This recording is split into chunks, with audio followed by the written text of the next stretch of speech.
welcome back to the Festival of Speed. We're ready for some more action on the hill, so let's join our commentators Alice Powell, James Hedden and Bruce Jones. Well, I can't offer you a driver, but I can offer you an autonomous racer, a car built in the States. And let's just say that again, James. Have they done this on bikes yet? A bike with no rider? They haven't. Single-seaters with no drivers? No, they haven't. I don't know whether I look forward to that day or not. So, look, listen, we've watched this car over the course of 4 days here at the Festival of Speed. No driver. It's the IAC AV24. It made its debut in Future Lab last year. It's feeling its way up the hill. And what we've noticed, James, this goes uphill. It's actually a timed run. They're allowing, with each run, it's allowed to go a little closer to the edge and therefore find the faster runs. The technology in it is so clever, that, really is. And you can see how much more visibly quicker it's got than its first run, as you say.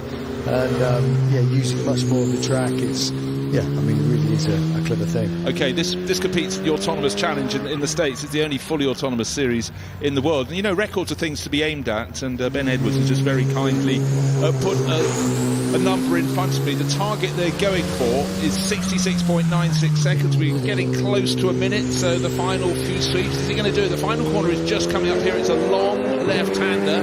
It's going to be very, very close indeed. This was done in robo racing. I'm sure it's just going to get its nose under the beam in time.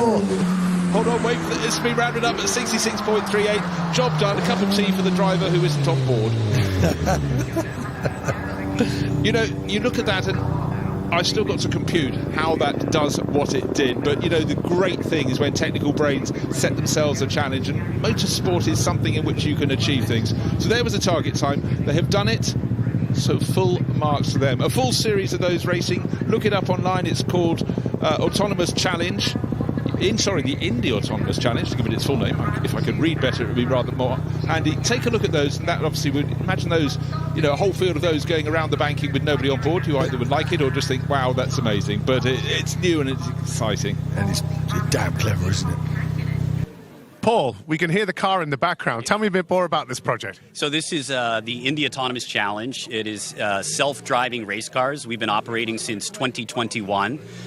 We hold most of the speed records, including a land speed record. But now, today, we were able to break the hill climb record set a few years ago by Robo Race. Very exciting day for us. It's a big day, as you say, and here it is right behind you on cue. It is, yeah.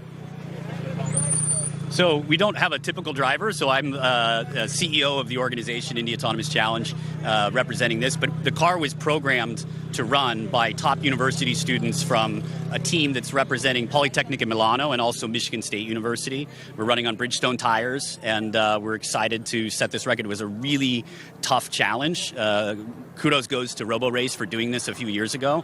And with rain yesterday, we weren't sure if we were going to get this last run in, but we're just thrilled to be here doing this. I mean, this isn't your normal racetrack, is it? This is absolutely not. And if you see our car, it's really set up to run on ovals. So we're running in September 6th at the Indianapolis Motor Speedway, a big, giant oval. So we're running slick tires. It's an oval setup. So there was a lot of risk associated with making this attempt, but we felt it was worth it. What sort of speed would it get to on the Indy circuit?